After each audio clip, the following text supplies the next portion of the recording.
Perkenalkan, nama Pak Iputu Adiatnyana, tugas di 3 Yamangkau, bisa panggil Pak Tu. Tahu 3 Yamangkau, SD 3 Yamangkau.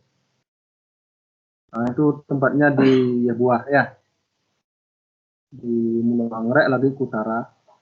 Nah, untuk pertemuan belajar hari ini, kita melanjutkan belajar yang kemarin-kemarin.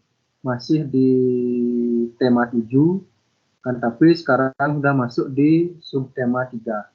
Kali ini kita akan coba belajar di pembelajaran 1, 2, dan 3. Perhatikan modulnya di layar HP anak-anak. Kita langsung belajar ke tema 7, subtema 3 di pembelajaran 1. Nah, sebelumnya di pembelajaran kemarin di subtema 2 pembelajaran 4, 5, dan 6, anak-anak sudah sempat bahas tentang keragaman yang ada di negara Indonesia. Seperti yang anak-anak sudah ketahui kemarin bersama Bapak Ibu guru sebelumnya, bahwa kita selain negara kita selain terdiri dari berbagai pulau, dari ukuran kecil, besar, sedang, itu negara kita juga terdiri dari berbagai macam suku bangsa, budaya, agama, adat istiadat, dan bahkan kegiatan ekonomi. Nah, walaupun kita terdiri dari berbagai macam suku bangsa dan sebagainya, itu tidak memudahkan kita untuk menjaga persatuan dan kesatuan bangsa. Kita tetap istilahnya dalam NKRI, Negara Kesatuan Republik Indonesia. Nah, bagaimana cara agar kita tetap bersatu, hidup rukun walaupun kita berbeda-beda? Nah, perhatikan, di sini ada bacaan yang berjudul supaya tetap rukun, mari lakukan sikap ini. Nah, dalam bacaan ini disebutkan bahwa negara kita, negara Indonesia, memiliki keragaman adat, budaya, dan agama. Adat dan budaya setiap daerah itu unik. Nah, unik itu artinya apa? Berbeda-beda, memiliki ciri khusus pada setiap daerah itu. Nah, unik dan berbeda dari daerah lain. Agama yang dianut pun berbeda. Dengan perbedaan itu, bagaimana kita dapat menjaga kesatuan bangsa?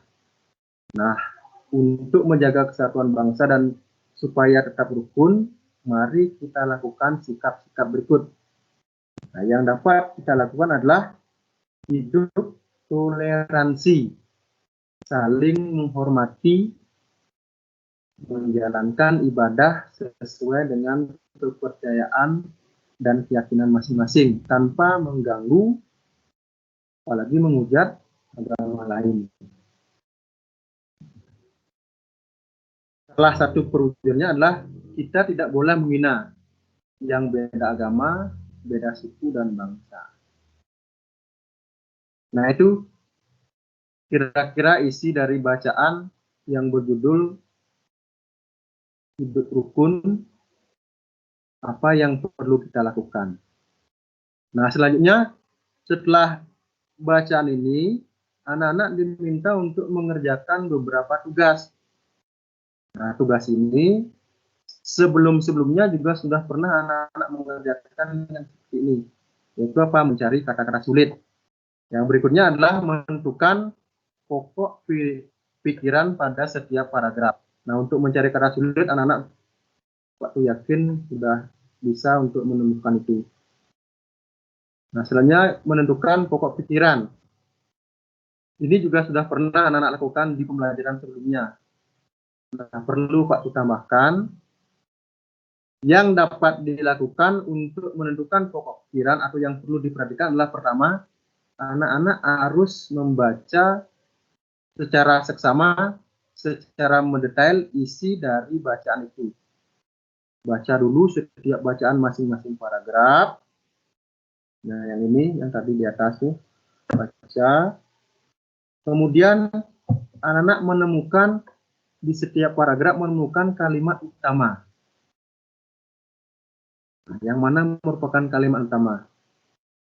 Kalau sudah menemukan kalimat utama, barulah anak-anak bisa menentukan, oh, paragraf ini, paragraf pertama, paragraf kedua itu menceritakan tentang ini. Menjelaskan tentang hal seperti ini. Nah, itu kemudian menjadi pokok pikiran dari setiap paragraf. Contoh, kita lihat paragraf pertama.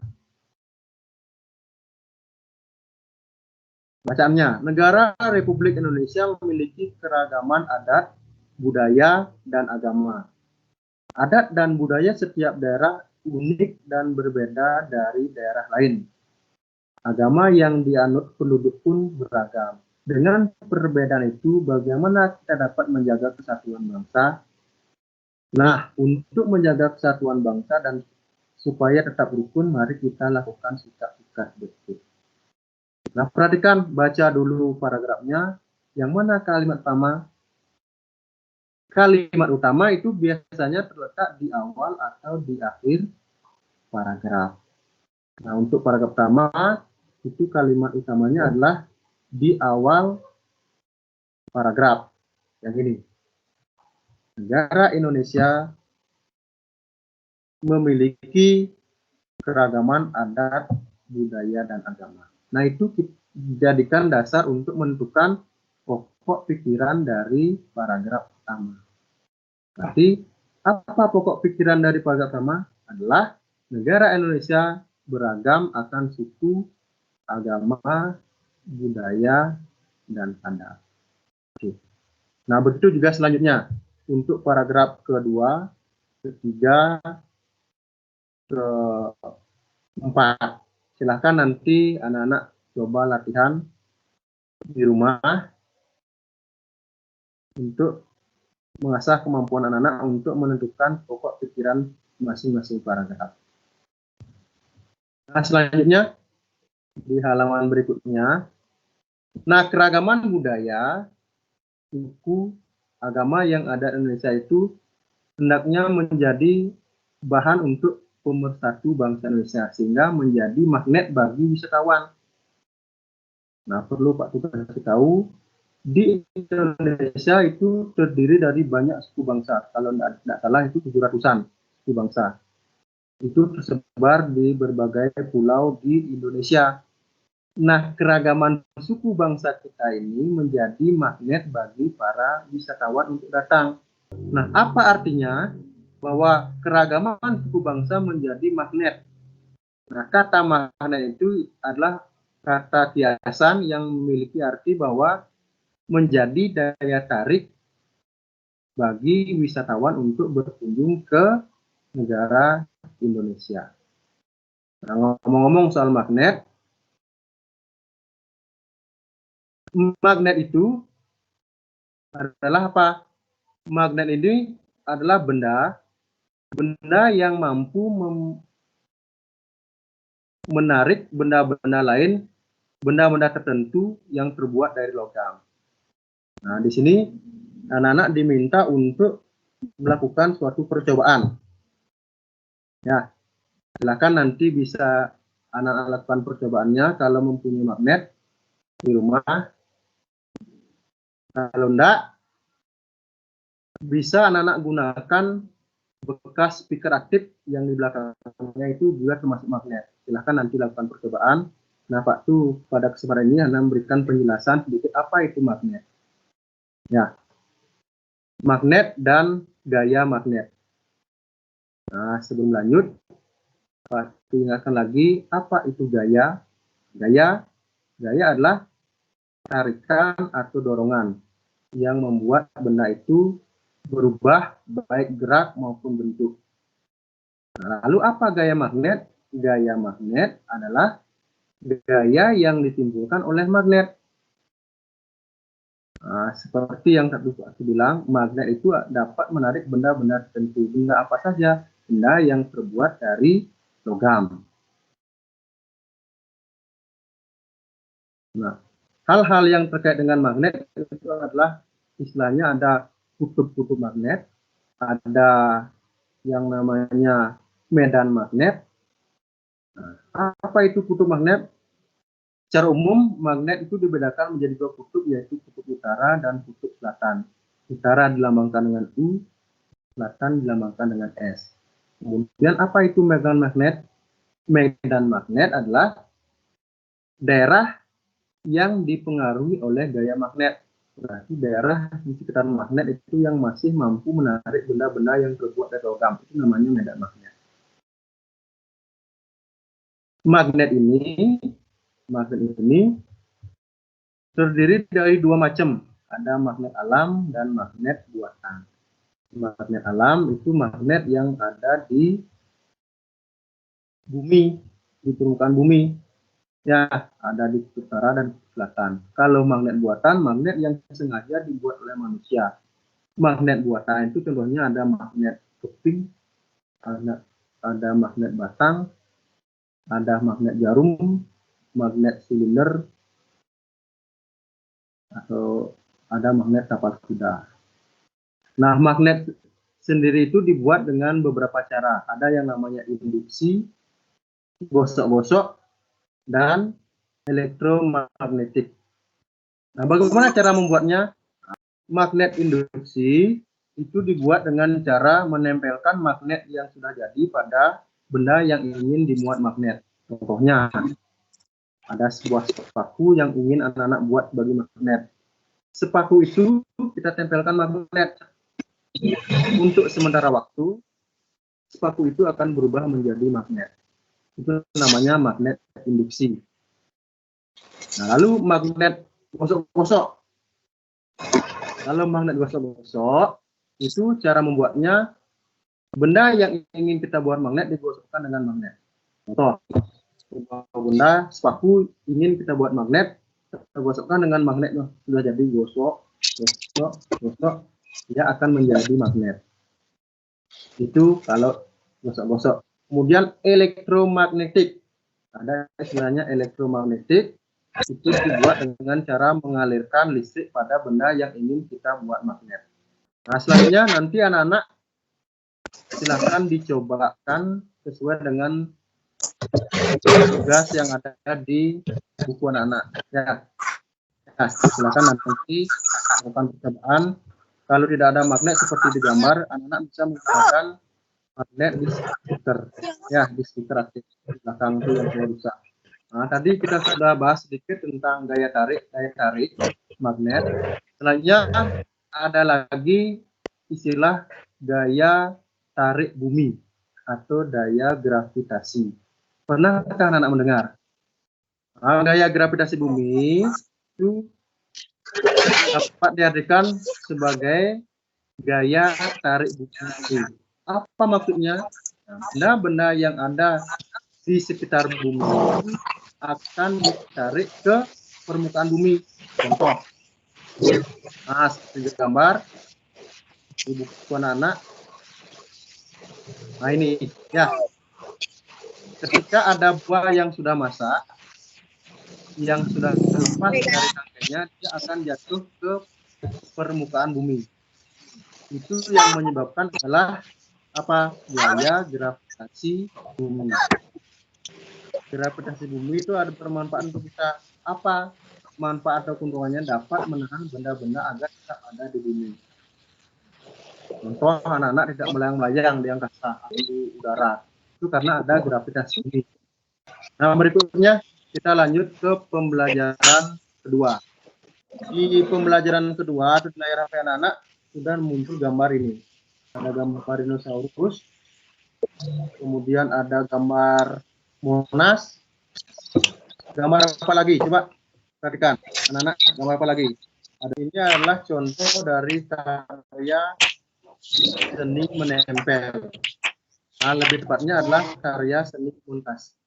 Karya seni menempel ini dibedakan menjadi beberapa. Ya, ada yang istilahnya adalah montase, dan ada istilahnya kurulase, ada istilahnya mosaik, dan karya abstraksi. Semua karya seni ini memiliki kesamaan dan beberapa perbedaan. Persamaannya apa? Itu sama-sama menempel pada bidang perbedaannya terletak dari bahan-bahan yang digunakan. Kalau montase itu dibuat dengan cara menempelkan gambar-gambar yang seperti ini. Nah, ada gambar dinosaurus, ada gambar Monas, ada gambar motor balap, ada UFO, ada singkong, ada rumah. Nah, itu contoh dari montase. Cara membuatnya bagaimana? Gambar-gambar yang sudah jadi, gambar dinosaurus, gambar Monas itu digunting, kemudian dikumpulkan dalam satu benang datar atau gambar, sehingga menjadi satu tempat. Itu montase. Gambar-gambar yang sudah jadi itu dipotong atau digunting, kemudian dikumpulkan di satu tempat sesuai dengan proporsional atau tempatnya gimana biar menjadi bagus. Itu montase. Gambar-gambar yang sudah jadi dipotong kemudian dikumpulkan ditempel ulang pada tempat yang baru, yang datar utamanya ya. Itu montase. Kemudian yang berikutnya kolase, sama juga menempel akan benda yang ditempel itu beda dengan montase. Kalau kolase itu bisa berupa daun, kertas, biji-bijian. Itu ditempel dengan beraneka ragam. Ditempel juga pada bidang datar yang terlebih dahulu digambar, menggambar kuku, gambar sketnya dulu, kemudian ditempeli dengan biji-bijian atau dengan daun, kolase. Kemudian kalau mosaik itu sama juga menempel, akan tetapi bahan-bahan yang ditempel itu berbeda dengan montase dan kolase. Kalau mosaik itu bisa menggunakan kertas, pecahan kaca, keramik, itu cuma satu jenis, hanya warnanya yang berbeda. Kalau kertas semua tempel, bentuk kertas yang pendek, kecil tempel, atau kaca dan sebagainya. Itu ukurannya lebih kecil kalau mosaik. Nah, yang berikutnya adalah seni. Nah, aplikasi ini biasanya menggunakan kertas origami. Itu digambar dulu, warnanya bentuk seperti perahu, digunting, kemudian ditempel tempat yang baru. Ini contoh gambarnya. Itulah seni dari menempel berupa karya aplikasi. Nah, ini cara-cara membuat karya montase. Sudah ada di sini montase, caranya ada. Kemudian cara membuat kolase sudah ada juga. Karya mosaik juga sudah ada di sini seperti yang Pak jelaskan tadi. Karya seni menempel atau aplikasi ini juga sudah ada. Contoh dari karya kolase ya ini. Nah, selanjutnya tadi sudah sempat kita bahas dua buah gaya yaitu gaya magnet dan gaya gravitasi. Nah, ada lagi satu gaya yang akan dibahas dalam pembelajaran ini adalah gaya gesek. Gaya gesek berarti gaya yang ditimbulkan oleh benda atau lebih. Contoh menggosok-gosokkan tangan itu adalah contoh gaya gesek. Kita berjalan di lantai, telapak kaki dengan lantai itu terjadi gesekan, itu masuk gaya gesek. Banyak gaya gesek dalam kehidupan sehari-hari. Contoh tadi telapak tangan, kemudian ban sepeda motor bergesekan dengan aspal, itu masuk gaya gesek. Sendal bergesekan dengan lantai tanah, itu termasuk gaya gesek dan sebagainya. Nah, gaya dalam kehidupan sehari-hari kita itu ada manfaatnya. Apa manfaatnya? Contoh, ketika anak pakai sepeda gayung, agar tidak nabrak, kita mengerem. Proses pengeriman ini termasuk penerapan dari gaya gesek. Nah, gaya gesek dapat diperbesar atau diperkecil. Bagaimana cara memperbesar? Untuk memperbesar gaya gesek, kita perlu membuat permukaan benda itu menjadi kasar. Semakin kasar permukaan benda, gaya gesek semakin besar. Semakin licin permukaan benda, gaya gesek semakin kecil. Contoh, tangan kita gosok-gosok tanpa ada tambahan apa, itu akan terasa lebih panas. Apabila kita isi pelumas, isi minyak, diperlicin permukaannya, itu akan memperlambat proses panas. Itu namanya memperkecil gaya gesek. Membuat licin permukaan benda, memperkecil gaya gesek. Memperkasar permukaan benda, memperbesar gaya gesek. Nah, sudah 3 gaya-gaya yang kita bahas di pembelajaran ini, gaya magnet, gaya gravitasi, dan gaya gesek. Nah, gaya-gaya ini itu berpengaruh terhadap benda. Apa saja pengaruhnya? Nah, yang pertama itu adalah merubah bentuk benda. Gaya dapat merubah bentuk benda. Contoh, nah, contohnya, anak-anak pernah nggak minum minuman kaleng? Nah, contohnya larutan kaleng atau Coca-Cola kaleng. Itu awalnya berbentuk tabung, kemudian kita berikan gaya. Nah, bentuknya akan berubah dari bentuk kaleng menjadi tidak beraturan. Itu gaya dapat mengubah bentuk benda. Atau kertas. Kertas yang semula bentuknya seperti persegi panjang atau persegi, kita bejek atau berikan gaya, bentuknya akan berubah tidak beraturan. Itu gaya dapat mengubah bentuk benda. Yang berikutnya, gaya dapat membuat benda diam menjadi bergerak. Contoh, kita mendorong meja. Meja diam, kita berikan gaya dorong, dari diam menjadi bergerak. Atau gerobak, kita dorong gerobak, gerobaknya dari diam menjadi bergerak. Itu gaya dapat mengubah dari benda diam menjadi benda bergerak. Berikutnya adalah gaya dapat merubah arah benda, arah gerak benda. Contoh, ketika anak-anak main bola kaki atau main bola sepak bola, bola ditendang ke arah kita, kemudian kita menendang balik. Arah gerak bola itu berubah karena itu diberi gaya. Nah, itu pengaruh gaya terhadap benda, dapat mengubah bentuk benda, mengubah benda dia menjadi bergerak, kemudian mengubah arah gerak benda. Nah, itu anak jelas tentang gaya gravitasi, gaya magnet, dan gaya gesek. Nah, ini ada soal, silakan nanti diskusikan di rumah atau coba dikerjakan di rumah. Selain dengan tambahan tugas dari Bapak Ibu guru, boleh silakan. Selanjutnya di pembelajaran yang terakhir, nah seperti yang Pak Tu bilang tadi di awal, kita tinggal di negara Kesatuan Republik Indonesia itu keadaannya beragam. Beragam dari suku bangsa, beragam dari agama, budaya, adat, dan kegiatan ekonomi. Kegiatan ekonomi itu mencakup kegiatan produksi, distribusi, dan konsumsi. Apa itu produksi, distribusi, dan konsumsi? Kegiatan produksi dapat diartikan sebagai membuat. Produksi itu membuat.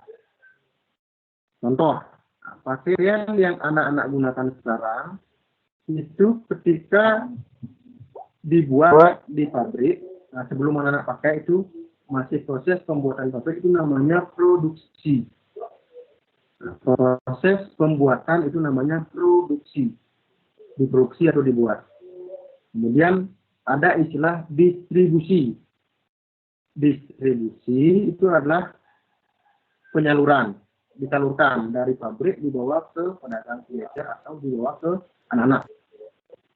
Nah, sebelum anak-anak pakai baju itu dari pabriknya itu dibawa oleh distributor dibawa, baik itu dibawa ke pasar maupun langsung ke anak-anak, itu namanya distribusi, penyaluran.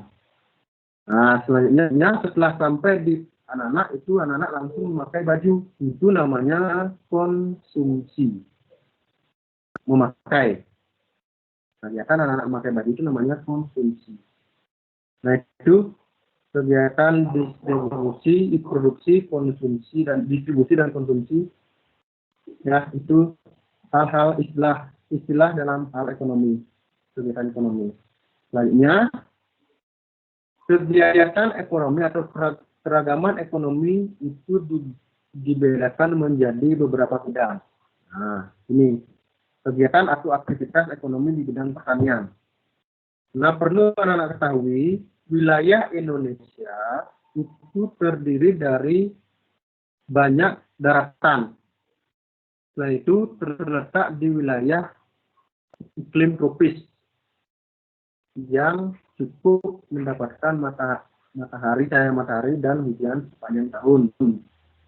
Nah, maka itu cocok untuk kegiatan agraria atau pertanian.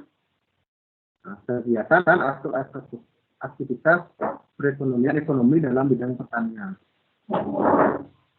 Nah, hasil utama dalam pertanian kita adalah padi. Apa? Makanan pokok bangsa atau masyarakat Indonesia adalah beras. Maka itu perlu dikembangkan adanya pertanian padi. Selain di bidang pertanian, itu ada di bidang peternakan. Nah, dalam peternakan ini, karena kebutuhan akan daging lumayan di Indonesia, maka cocok rasanya untuk aktivitas ekonomi dalam ya. Contohnya peternakan unggas meliputi ayam, itik, burung, dan angsa. Peternakan kelinci, kambing, dan domba. Peternakan hewan besar meliputi sapi, kerbau, dan kuda. Dari beberapa hewan-hewan ini banyak hal yang dimanfaatkan. Selain daging juga dimanfaatkan telur-telurnya, kemudian tenaganya juga ada dimanfaatkan untuk menarik gerobak atau bajak laut. Contohnya adalah sapi dan kuda dan sapi. Nah, itu selain daging dan telur, tenaganya juga dimanfaatkan dalam bidang ini hasil peternakan. Berikutnya adalah aktivitas ekonomi di bidang perikanan. Perikanan berarti identik dengan istilah ikan, perikanan. Nah, perikanan sendiri di Indonesia itu dibedakan menjadi perikanan darat dan laut. Nah, apa maksudnya perikanan? Kok perikanan di darat? Itu maksudnya adalah melihara ikan di daratan dengan menggunakan itu. Ya. Kemudian perikanan di air laut. Berarti anak-anak nelayan itu membuat usaha ikan di laut. Nah, selain tadi, perikanan juga dibedakan menjadi perikanan tangkap dan perikanan budidaya. Kalau perikanan tangkap berarti nelayan itu menangkap ikan yang ada di alam bebas. Nah, kali mancing, jaring, bubu, dan sebagainya. Kalau perikanan budidaya anak atau nelayan itu memelihara ikan budidaya, membuat tamak, membuat serama, dan sebagainya.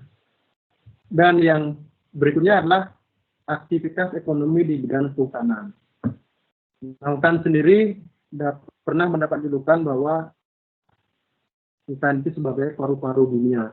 Karena apa? Karena hutan selain dapat menjaga bencana banjir atau air yang meluap, hutan juga memproduksi yang namanya oksigen. Nah, udara yang kita hirup itu oksigen diambil, kemudian setelah bernapas dikeluarkan karbon dioksida. Karbon dioksida inilah yang diolah oleh tumbuhan menjadi oksigen lagi atau O2. Makanya sering disebut dengan paru-paru dunia. Walaupun demikian, hutan juga ada yang dimanfaatkan sebagai hutan hasil yang yang dimanfaatkan kayu dan hasil lainnya. Akan tetapi itu harus sesuai dengan aturan dan memperhatikan dampak lingkungan agar tidak merusak hutan. Nah, selain untuk diambil kayu, hutan juga bermanfaat untuk yang namanya cagar alam, untuk melindungi tumbuhan dan hewan langka. Dan masih banyak lagi kegiatan ekonomi di berbagai bidang. Ya. Nah, sisanya perdagangan dan sebagainya nanti anak-anak akan dibahas di pembelajaran berikutnya, di pembelajaran 4, 5, dan 6. Untuk di pembelajaran 1, 2, 3 cukup sampai di aktivitas ekonomi bidang kehutanan, perikanan, pertanian, dan peternakan. Sisanya nanti dibahas di pertemuan berikutnya. Berikutnya, di awal juga sudah ada bacaan bahwa keragaman yang kita miliki itu seharusnya dapat menjadi pemersatu bagi bangsa Indonesia, sehingga kita tetap utuh di negara kesatuan Republik Indonesia.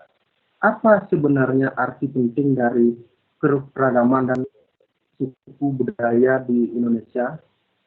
Nah, artinya apa? Kita diarahkan untuk menjaga keragaman ini agar tetap rukun, tidak terjadi konflik, guna menarik para wisatawan mancanegara untuk datang ke Indonesia melihat bagaimana sih budaya Indonesia yang beragam tetapi mereka tetap rukun.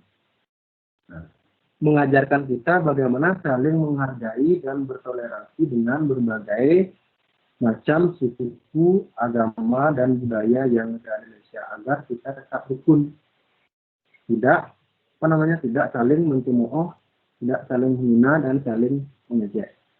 Ya, itu penjelasan singkat dari Pak Guru terkait dengan pembelajaran 1, 2, dan 3. Nah, sekarang coba silakan anak-anak, mungkin ada yang belum jelas bisa tanya. Baik, kalau tidak ada pertanyaan, silakan nanti anak-anak konsultasi dengan wali kelas masing-masing. Siapa tahu nanti dikasih tugas tambahan oleh Bapak Ibu guru sekolah. Silakan dikerjakan dengan baik. Tetap semangat belajar walaupun kita dalam kondisi pandemi seperti ini. Baik, terima kasih Pak Tuairi dengan salam santi. Om Santi Santi Santi Om.